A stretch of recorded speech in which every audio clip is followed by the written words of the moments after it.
Estamos en nuestro programa Gajes del Oficio, hablando un poco de lo que significa China, de lo que ha significado para la historia de la humanidad, significa y significará.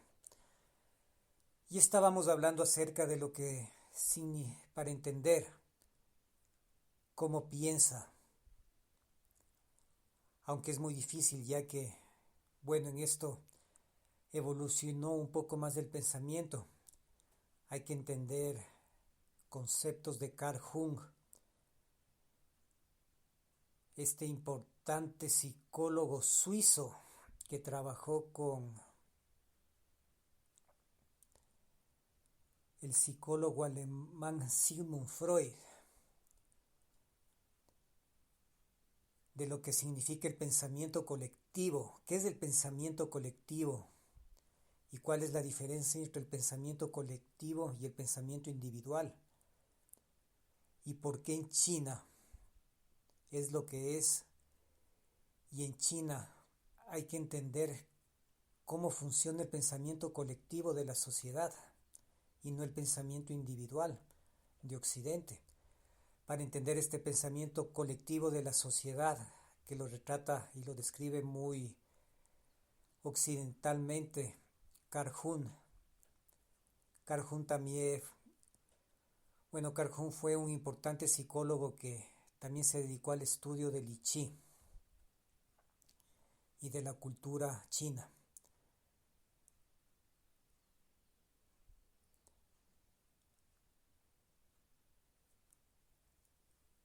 ¿Y por qué todo esto? Porque para ser un medio de comunicación o para ser un periodista en China, ningún periodista occidental podría ser periodista en China. Y no es por la restricción de medios, ya que en China hay libertad de expresión. China tiene un pensamiento político muy avanzado. Los chinos dicen las dos vías.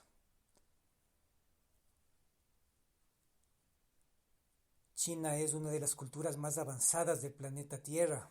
Si es que queremos hablar de liberalismo económico, podemos ir a ver qué significa la capital Hong Kong para China, que tiene su propia moneda. Así de liberales son los chinos. En China, en Hong Kong, tienen una moneda y para las demás comunidades de China tienen otra moneda que se conoce como el yuan. Hong Kong es el experimento liberal de los chinos.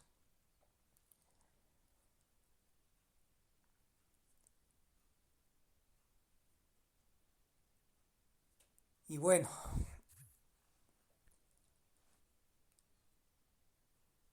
para entender también lo que es China en el presente hay que entender la historia de China, lo que pasó en China. Por ejemplo, ¿por qué China no intervino en la Segunda Guerra Mundial? Los problemas limítrofes que tiene China con Japón y los problemas no solo limítrofes, sino de concepción. ¿Por qué China es un socio comercial de Corea del Norte? De Corea del Norte. ¿Cuál es el papel de China con Corea? Después de la guerra de Corea, cuando Estados Unidos le separó a Corea del Norte y a Corea del Sur.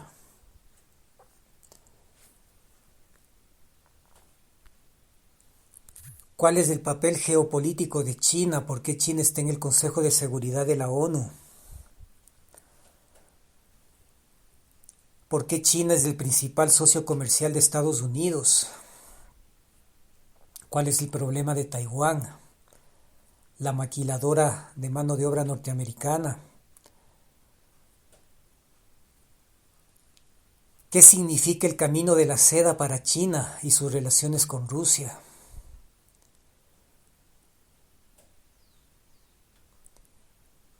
¿Cómo miran los chinos a las sociedades occidentales?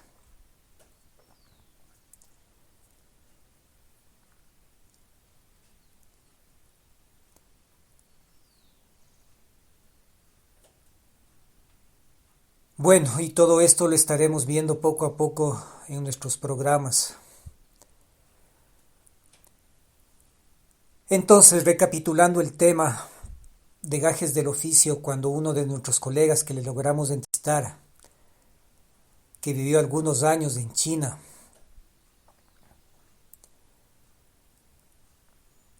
le dijimos que nos cuente alguna anécdota o algo acerca de su estancia, de su trabajo y de cómo ve la cultura china.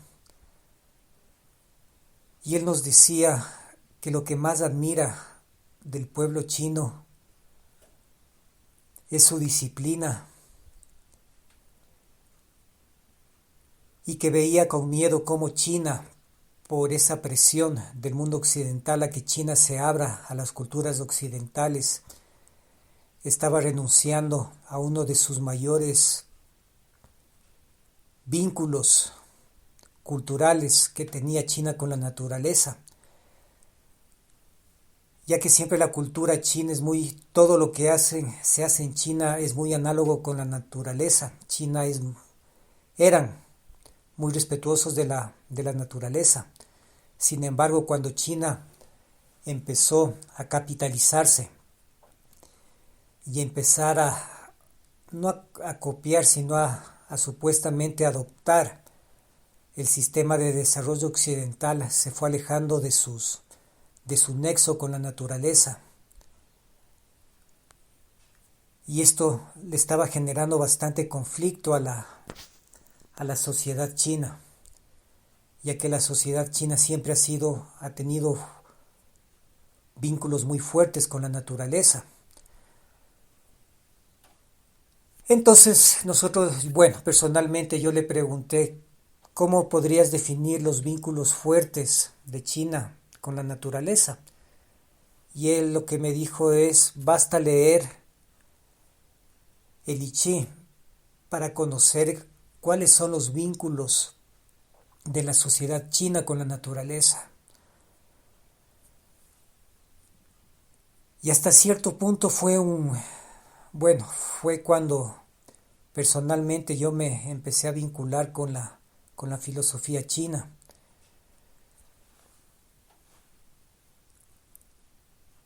Lógicamente, como mi lengua materna es el español,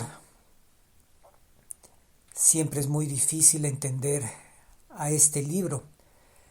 Este libro básicamente es la esencia del yin y del yang. Es la esencia de la cultura oriental y del yin y del yang. Este libro en Occidente es conocido como el libro de las mutaciones, ya que dice que nada es estático en el planeta Tierra y todo cambia. Todo cambia pero no cambia. Para la mente occidental, este paradigma de decir todo cambia pero no cambia puede ser una contradicción. Pero para la filosofía china es algo muy normal. Todo cambia pero no cambia. Todo es estático y a la vez todo muta. Y para entender este paradigma hay que únicamente entender cómo funciona la naturaleza.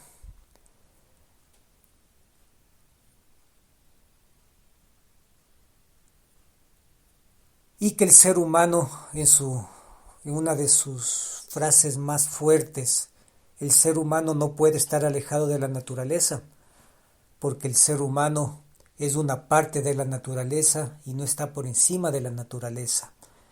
Esta es una de las concepciones más importantes de la filosofía china.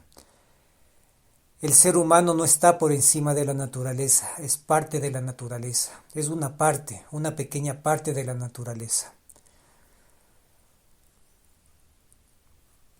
Es por esta razón que la cultura china no tiene,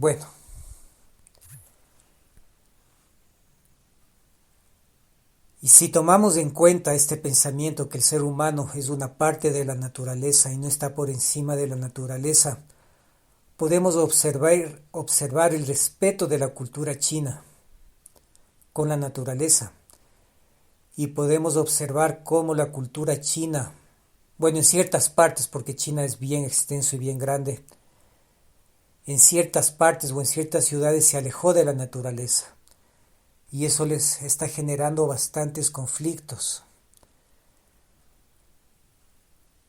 Es el precio que China tiene que pagar por abrirse al mundo y adoptar el pensamiento occidental.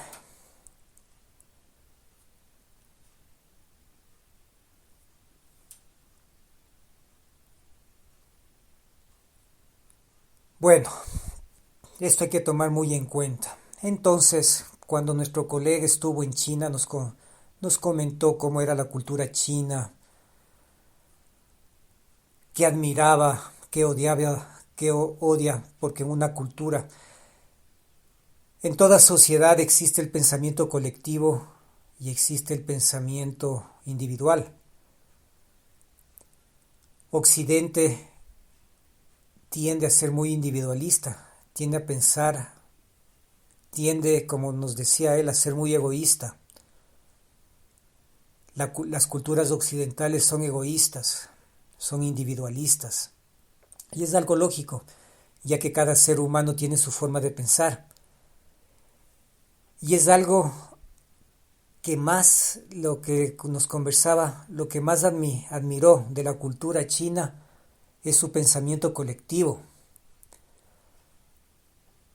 Entonces le preguntamos cómo podría definir el pensamiento colectivo chino para un niño de 5 años, que no sabe nada de filosofía, que no sabe nada de psicología, que no sabe nada de estos, de comunismo, que de socialismo.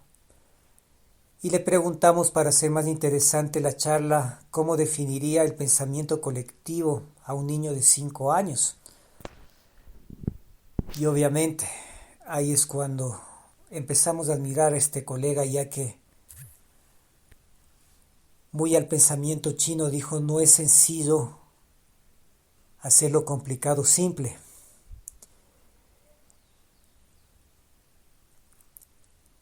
Y nos dijo que no tenía una respuesta en ese momento, pero que nos iba a dar una respuesta con el paso de los días o con el paso de los minutos, dependiendo de cómo fluyan las ideas, ya que es una pregunta muy profunda. Nos pusimos a conversar de otras cosas y en fin, tuvimos una conversación larga como de unas 4 o 5 horas, nos invitó una taza de té, estuvimos conversando de varios temas y ya cuando nos despedíamos nos dijo: hemos conversado de muchas cosas del día de hoy, de muchos temas, lo que demuestra que nuestras mentes son muy dispersas, pero entre lo disperso hay que sacar algo en concreto. Y la pregunta que tú me hiciste fue muy concreta. ¿Cómo explicarías el pensamiento de China a un niño de 5 años? Y quizás mi única respuesta por el momento es: no podría explicarle a un niño de 5 años cómo es el pensamiento de China. Sin embargo, lo que le podría decir es que vaya a la naturaleza y que observe a las hormigas. Y que observe cómo se comportan las hormigas. Y una vez que observe cómo se comportan las hormigas, regrese y me diga que qué aprendió de observar a las hormigas. Quizás es la forma más sencilla de explicarle a un niño de 5 años cómo es la mente colectiva de Oriente y cómo piensan en China. Bueno, ante esta explicación no me quedó ninguna otra pregunta. Y siempre, cada vez que tengo tiempo de meditar, recurro a esta respuesta de nuestro colega, que nos demuestra que el tiempo que pasó en China quizás no le dio mucho conocimiento, pero sí le dio bastante sabiduría. Reflexiones para nuestra sección del Reader Digest, Gajes del Oficio.